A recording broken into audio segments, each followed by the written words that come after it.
I think we've got off to a good start, and I think that's been building on the work that local partnerships are involved in around the Reshaping Care for Older People. So there's already, I think, existing partnerships with third sector, independent sector and housing. However, I think it's built up a degree of sort of traction over the year, and we've certainly been really encouraging that people do engage with the range of stakeholders in terms of the work they're doing. So I'm feeling pretty positive, I think, about the work that's going on locally, but I do think it's something that we have to continue to reinforce and to facilitate, both at a local level but also at a national level. And again, I think in relation to the tech programme, we have a board, and the board has representation from our key sectors across health, social care, housing, third sector, etc. So again, that's trying to build that sort of collective capacity at a national level to support the local endeavours. You can always do more, but I guess, you know, if we can continue with those outcomes in mind, then that will inevitably, I think, encourage areas to continue to work with their key stakeholders. I mean, I think we've got good policy,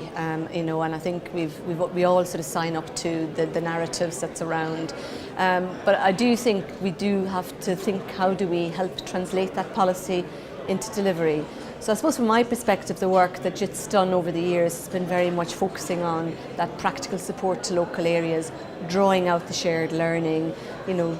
showcasing some of the examples. So I think through the work of the tech programme and the support with the improvement programme, I think we're looking at how we can provide that sort of hands-on support. It's also, I think, been really beneficial to have that real strong partnership with SCTT and with eHealth colleagues, because again, in terms of the way we're linking in with local areas, trying to ensure that there's a conduit for the local partnership, that there is a way of drawing on the work stream leads to go in and do a bit of bespoke work. And as I say, the improvement programme is a wraparound programme to try and include all areas in Scotland, ensure that they're identifying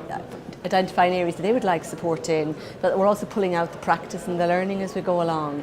So absolutely, and I think it would be, you know, at great cost if we didn't continue to invest capacity and resources into that support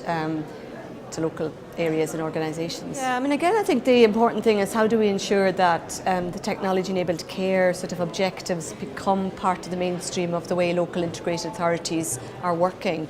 So we've been quite keen to try and promote a focus within the joint strategic planning, and I guess within the way the integrated authority boards do their business. So I